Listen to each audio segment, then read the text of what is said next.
அனைவருக்கும் வணக்கம். Group two ஏ 2025ஆம் ஆண்டுக்கான தேர்வுக்கான அறிவிப்பு வந்து வெளியே இருக்குது.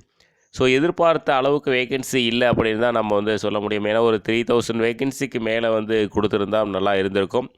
645 அப்படின்றது ஒரு குறைவான வேகன்சி. கண்டிப்பாக வேகன்சி இன்க்ரீஸ் பண்ணணும் அப்படின்றது தான் நம்மளுடைய வேண்டுகோள்.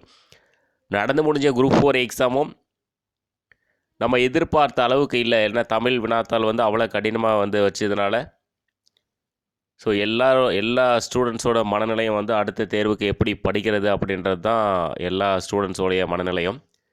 டிஎன்பிஎஸ்சி கண்டிப்பாக குரூப் 4க்கான அந்த தேர்வு வரையறை, அதாவது சிலபஸ், ஒரு தெளிவான சிலபஸ், அதற்கான பாடத்திட்டம் வந்து வெளியிடணும் அப்படின்றது தான் நம்மளுடைய வேண்டுகோள். கண்டிப்பாக அதற்கான சப்போர்ட் நம்மளது வந்து எப்பவுமே வந்து இருக்கும். ஸோ அது ஒரு பக்கம் இருக்க, நம்ம வந்து குரூப் டூ ஏக்காக அடுத்து நம்ம சேனலில் போடக்கூடிய வீடியோஸ் என்ன அப்படின்றத நம்ம வந்து இதில் வந்து தெளிவுபடுத்திடலாம். ஆல்ரெடி பார்த்திங்கன்னா நம்ம பெஸ்ட் 100 அப்படின்னு சொல்லிட்டு யூனிட் 3 அப்படின்றது ஹிஸ்ட்ரி ப்ளஸ் ஐஎன்எம் நம்ம வந்து கம்ப்ளீட் பண்ணியிருந்தோம். பெஸ்ட் 100 அப்படின்னு சொல்லிட்டு சிலபஸ் பேஸ் பண்ணி அது வந்து குரூப் 2ஆக இருக்கட்டும், குரூப் 4ஆக இருக்கட்டும், அது வந்து ரெண்டுத்துக்குமே அது வந்து பொருந்தும். அதே மாதிரி யூனிட் 3 பாலிட்டி, அதே மாதிரி நம்ம வந்து பெஸ்ட் 100 சீரீஸில் வந்து கம்ப்ளீட் பண்ணிட்டோம். ஸோ அதுக்கான பிளேலிஸ்ட் நான் கீழே டிஸ்கிரிப்ஷனில் வந்து கொடுக்குறேன். நீங்கள் வந்து சிலபஸ் பேஸ் பண்ணி படிக்கிறதா இருந்தால் யூனிட் 2 அதுக்கு பிளேலிஸ்ட் கொடுக்குறேன், அதை படிங்க, அதே போதுமானது.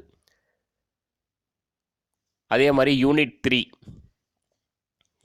பார்த்திங்கன்னா பாலிட்டிக்கும் யூனிட் 3 நீங்கள் வந்து சிலபஸ் பேஸ் பண்ணி படிக்கிறதுக்கு நான் டிஸ்கிரிப்ஷனில் பிளேலிஸ்ட் கொடுக்குறேன். அதிலே சிலபஸில் இருந்து எல்லாமே A to Z எல்லாமே நம்ம வந்து கம்ப்ளீட் பண்ணி வந்து கொடுத்துருக்கோம்.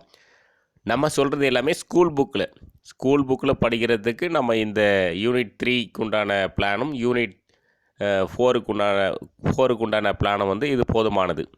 ஸ்கூல் புக்கை தாண்டி படிக்கிறதுக்கு கண்டிப்பாக அவுட் சோர்ஸ் நீங்கள் வந்து சர்ச் பண்ணி எடுத்துக்கலாம். நம்ம அதுக்கான சப்போர்ட் பண்ணுவோம். நம்ம வந்து இப்போ யூனிட் 6 வந்து நம்ம வந்து ஸ்டார்ட் பண்ண போகிறோம். பெஸ்ட் 100 சீரீஸில் யூனிட் 6 வந்து ஸ்டார்ட் பண்ண போகிறோம். அது இல்லாமல் எத்திக்ஸ் லெசன் நம்ம வந்து வீடியோஸ் வந்து கொடுக்கல. எத்திக்ஸ் வந்து 11th 12th எத்திக்ஸ் வந்து லைன் பை லைன் கொஷின் வந்து லெசன் வைஸ் நம்ம வந்து கொடுக்க போகிறோம். அது இல்லாமல் ப்ரீவியஸ் இயர் கொஷின்ஸ் பார்த்திங்கன்னா நம்ம யூடியூப் சேனலில் கம்யூனிட்டி டேப்பில் தொடர்ந்து நம்ம வந்து போட போகிறோம். நீங்கள் வந்து ஒரு டெஸ்ட் மாதிரி அப்பப்போ வந்து கிளிக் பண்ணிக்கலாம். டெய்லி ஒரு 3-4 கொஷின்ஸ் நம்ம வந்து போடுவோம், அது யூஸ் பண்ணிக்கோங்க. ஆனால் போடக்கூடிய எல்லா கொஷினும் ரொம்ப முக்கியமான கொஷின் தான் நம்ம அதில் வந்து போடுவோம், கம்யூனிட்டி டேப்பில் போடுவோம். அதே மாதிரி டெலிகிராம் குரூப்பில் வந்து நம்ம வந்து ப்ரீவியஸ் இயர் கொஷின்ஸ் வந்து போடுவோம். ரொம்ப செலக்டடான கொஷின், டிஎன்பிஎஸ்சியில் கேட்ட ரொம்ப இம்பார்ட்டன்ட் செலக்டடான கொஷின்ஸ் தான் நம்ம வந்து போடுவோம். கண்டிப்பாக அதற்கு ஒரு இம்பார்ட்டன்ட் கொடுத்து அந்த கொஷின்ஸ் எல்லாம் நீங்கள் வந்து அட்டன் பண்ணிக்கோங்க. கீழே வந்து டெலிகிராம் குரூப்போட லிங்க் வந்து கொடுக்குறேன், நீங்கள் வந்து ஜாயின் பண்ணிக்கோங்க. ஸோ நம்ம வந்து குரூப் 2 தேர்வை நோக்கி நம்ம வந்து கொடுக்கக்கூடியது வந்து unit 6, ethics, previous year questions, இந்த 3 பிளான் வந்து சரியாக வந்து போகும். நீங்கள் வந்து தொடர்ந்து ஃபாலோ பண்ணிக்கோங்க. நம்ம வந்து நிறைய வீடியோஸ் வந்து கொடுத்துருக்கோம், லெசன் வைஸு நிறைய வீடியோஸ் வந்து கொடுத்துருக்கோம். எல்லாமே பிளேலிஸ்ட்டு போய் செக் பண்ணுங்கள், ரிவிஷனுக்கு வந்து யூஸ் பண்ணிக்கலாம். தேங்க்யூ.